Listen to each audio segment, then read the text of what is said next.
السلام علیکم ورحمۃ اللہ وبرکاتہ۔ اللہ کریم جل وعلا کی بارگاہ میں امید ہے کہ بابا جی کے سارے خلفاء و مریدین، مائیں بہنیں بیٹیاں خیر و عافیت سے ہوں گی۔ اللہ کریم جل وعلا آپ سب کو سلامت رکھے، شاد و آباد رکھے، خیر و عافیت سے رکھے۔ اللہ آپ کو نیک صالح لوگوں کے نقش قدم پہ چلنے کی توفیق دے اور آپ سب کو حسن اخلاق کا پیکر بنائے۔ میرے کریم آقا علیہ الصلوۃ والسلام ارشاد فرماتے ہیں، حدیث نمبر 12 ہے، صحیح مسلم شریف میں موجود ہے،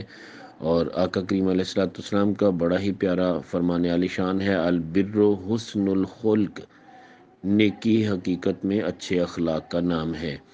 نیکی کی حقیقت کو جب بندہ پہنچتا ہے تو اس میں اچھے اخلاق پیدا ہو جاتے ہیں۔ الگ بات ہے کہ انیشل سٹیج پہ جب بندہ نیکیاں کرتا ہے وہ صرف نماز، روزے، حج، زکوٰۃ تک محدود رہتا ہے، لیکن جب اسے نیکی کی حقیقت آشکار ہوتی ہے تو پھر اس کے اندر اخلاق کریمانہ تشریف لاتے ہیں۔ اور میرے کریم آقا علیہ الصلوۃ والسلام کا اخلاق اگر کسی نے دیکھنا ہے، پیار آپ نے کسی نے دیکھنا ہے تو قرآن کریم کو دیکھ لے۔ بی بی عائشہ صدیقہ رضی اللہ تعالیٰ عنہ سے کسی نے پوچھا، اماں جی سرکار مدینہ صلی اللہ علیہ وسلم کا اخلاق کیسا تھا؟ میرے کریم آقا علیہ الصلوۃ والسلام کی زوجہ محترمہ نے بڑا ہی پیارا جواب دیا، کانا خلقہ القرآن، ان کا اخلاق تو قرآن تھا۔ یعنی قرآن کریم میں جتنے احکامات ہیں میرے کریم آقا علیہ الصلوۃ والسلام وہ پریکٹیکلی ان پہ عمل پیرا تھے، گویا کہ چلتے پھرتے قرآن نظر آتے تھے۔ قرآن میں جو جو احکامات ہیں، دھیمے لہجے سے بات کرنا، دھیمے لہجے سے چلنا، جذبات میں آنے سے پہلے سوچنا، اور میرے کریم آقا علیہ الصلوۃ والسلام دشمنوں کو بھی چادر بچھا دیا کرتے تھے، پیار سے بٹھایا کرتے تھے، ان کے کھانے پینے کا خیال کیا کرتے تھے، مسافروں کی خدمت کیا کرتے تھے، اپنے صحابہ کو مسکرا کے دیکھا کرتے تھے۔ یہ سارے اخلاق حسنہ ہیں۔ یہاں تک کہ ایک نیا نیا مسلمان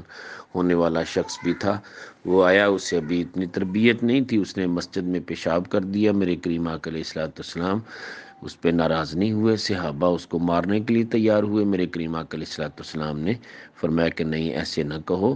اسے ڈانٹو نہ، بلکہ سرکار مدینہ صلی اللہ علیہ وسلم نے اسے قریب بلا کے پیار سے سمجھایا کہ یہ مسجدیں اللہ کے گھر ہوتے ہیں اور اس میں اس طرح کی نجاست کرنا، پیشاب کرنا مناسب نہیں ہے۔ میرے کریم آقا علیہ الصلوۃ والسلام پانی کا ڈول بھر کے خود اس پیشاب والی جگہ پہ پھینک دیتے ہیں،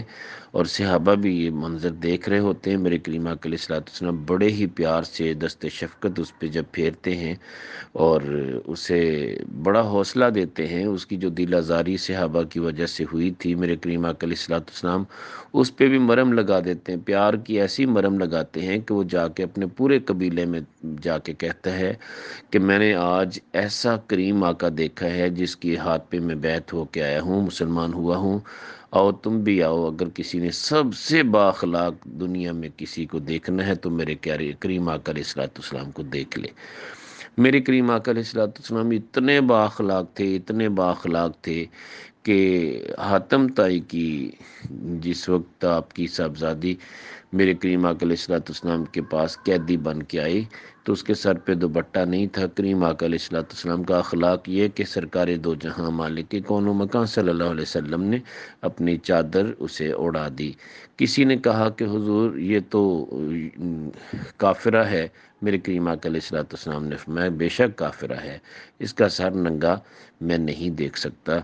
ہے تو اللہ جل شانہ کی بندی نا، مخلوق ہے نا، انسانیت اسی چیز کا نام ہے۔ تو میرے کریم آقا علیہ الصلوۃ والسلام نے جب اس کے سر پہ وہ کالی کملی اوڑھائی، وہ دوپٹہ، وہ چادر عطا فرمائی، جو بھی میرے کریم آقا علیہ الصلوۃ والسلام کے پاس میسر تھا، اور آقا کریم علیہ الصلوۃ والسلام نے اسے رہا بھی کر دیا، اسے بہت سارا مال و دولت بھی دیا اور سواریاں بھی دیں۔ میرے کریم آقا علیہ الصلوۃ والسلام نے بڑے پروٹوکول کے ساتھ اسے رخصت کیا، اس لیے کہ ایک کریم باپ کی بیٹی تھی، سخی باپ کی بیٹی تھی، اس کی سخاوت اتنی مشہور تھی۔ تو میرے کریم آقا علیہ الصلوۃ والسلام جب اسے اپنے اخلاق حسنہ سے مزین کر کے بھیجتے ہیں، وہ جا کے اپنے بھائی کو بھی بھیجتی ہے کہ جاؤ، میں کیا بتاؤں، بتانے والی تو باتیں ہی نہیں ہیں، نہ سمجھ میں آئیں گی، آپ پریکٹیکلی جا کے دیکھ کے آؤ اللہ کے نبی صلی اللہ علیہ وسلم کتنے حسن اخلاق کے مالک ہیں۔ تو ان کا بھائی جب آیا تو اس نے بھی کلمہ پڑھ لیا، آ کے کریم آقا علیہ الصلوۃ والسلام کے دست حق پہ بیعت ہوا۔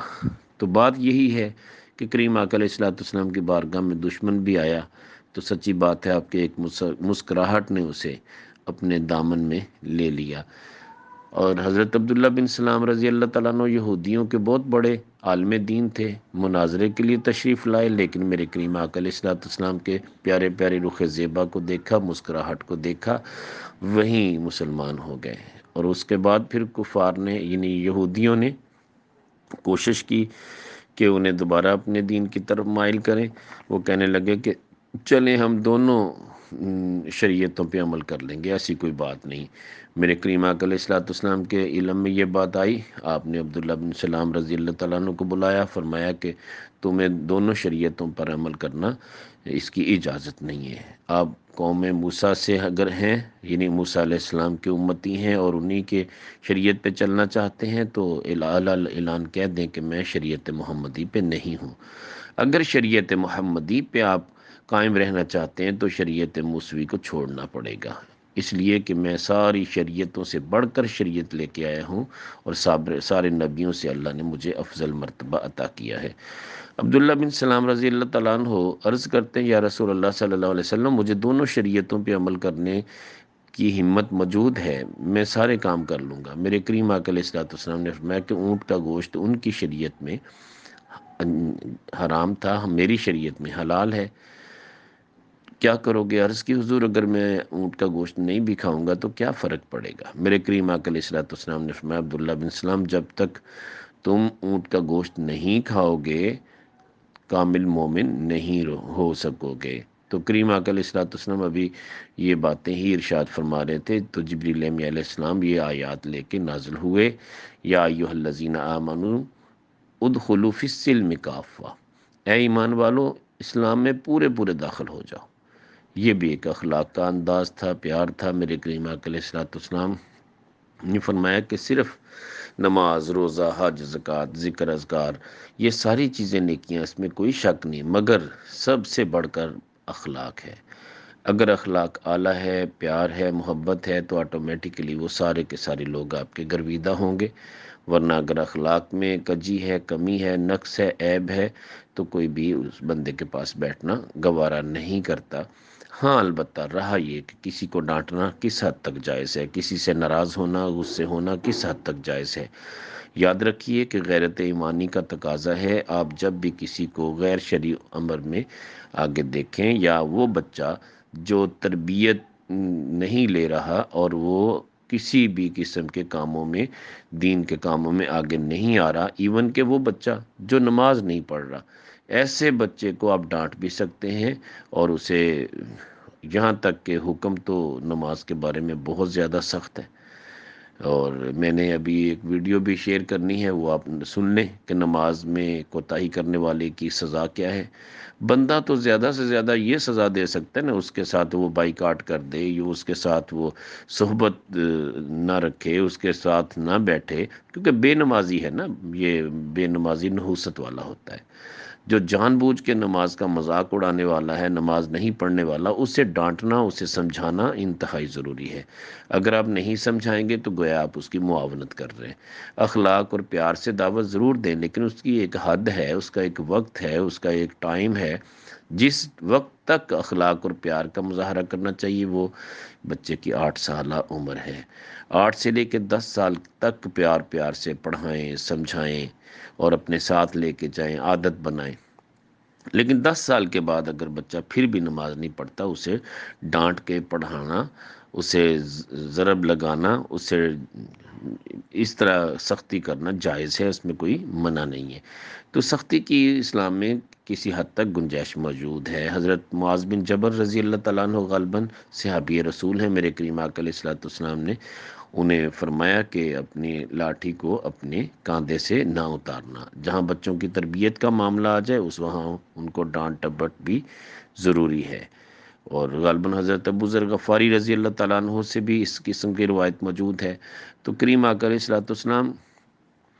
اپنے صحابہ کو بھی تلقین فرمایا کرتے تھے۔ پیار کی تو بات ہے، اس میں کوئی شک نہیں، اور میرے کریم آقا علیہ الصلوۃ والسلام کے اخلاق حسنہ سے تو اتنا متاثر تھے حضرت انس رضی اللہ تعالیٰ عنہ، 10 سال کی عمر میں کریم آقا علیہ الصلوۃ والسلام کی بارگاہ میں کاشانہ اقدس میں رہا کرتے تھے، گھر کے سارے کام کاج میں ہاتھ بٹایا کرتے تھے، اور کریم آقا علیہ الصلوۃ والسلام کے کاشانہ اقدس میں 10 سال کی عمر میں آئے تھے، اور مزید 10 سال ان کو اس کاشانہ اقدس میں گزارنے کا موقع ملا۔ اور حضرت انس رضی اللہ تعالیٰ عنہ فرماتے ہیں، میں نے اللہ کے نبی صلی اللہ علیہ وسلم کے گھر کے تمام تر معاملات کو دیکھا، میرے سرکار نے کبھی مجھے ڈانٹا نہیں تھا۔ ایک دن مجھے تاخیر ہو گئی، کریم آقا علیہ الصلوۃ والسلام میرے پیچھے تشریف لائے، میں گلی میں کسی جگہ پہ رک چکا تھا اور لوگوں کا جمع غفیر تھا، لوگ کسی تماشا کو دیکھنے میں مصروف تھے، میں بھی وہاں رک گیا۔ میرے کریم آقا علیہ الصلوۃ والسلام پیچھے سے آئے، اپنے دونوں ہاتھ میرے کانوں پہ رکھے، فرمایا یا ذا الاذنین، اے دو کانوں والے۔ بس اتنی سختی یا پیار یا محبت کے یہ بول اتنے اچھے اور میٹھے تھے کہ سرکار مدینہ صلی اللہ علیہ وسلم کی بارگاہ میں بظاہر شرمندہ تو ہوا، لیکن آقا کریم علیہ الصلوۃ والسلام نے پھر بھی دست شفقت رکھتے ہوئے فرمایا کہ تم بھول ہی گئے، میں جس کام کے لیے میں نے تجھے بھیجا تھا تو وہ کیوں نہیں کر کے آیا؟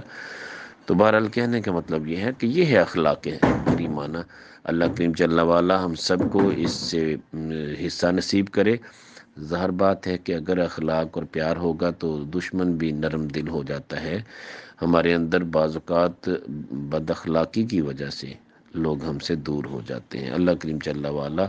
ہمیں اخلاق حسنہ کا پیکر بنا دے۔ جہاں والدین کا معاملہ ہوتا ہے ان کے ساتھ بھی حسن سلوک کا، حسن اخلاق کا حکم ہے، ان کے ساتھ بھی محبت کے ساتھ پیش آنے کا حکم ہے۔ اف کرنے کی بھی اجازت نہیں ہے، اف ولا تنہرہما، ان کو جھڑکنا بھی نہیں ہے، ان کے سامنے اف بھی نہیں کرنی۔ جہاں اساتذہ کا معاملہ آ جاتا ہے، اساتذہ کے ساتھ بھی یہی انداز اپنانا ہے، وہ بھی ایک باپ کی طرح ہوتے ہیں۔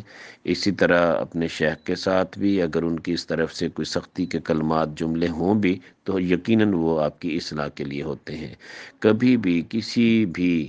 شیخ کو یا کسی بھی والد کو یا استاد کو یہ زیب نہیں دیتا کہ وہ بلا وجہ ڈانٹتا رہے۔ ہاں کوئی وجہ ہو تو اس پہ ڈانٹنا لازم ہو جاتا ہے، تربیت دینا، سمجھانا۔ کسی نہ کسی جگہ پہ بندے کو اگر یہ ڈانٹ پڑتی ہے تو بعض اوقات بندے کا دل ٹوٹتا ہے۔ حقیقت اس کی یہ ہوتی ہے کہ اس دل کے ٹوٹنے میں اللہ جل شانہ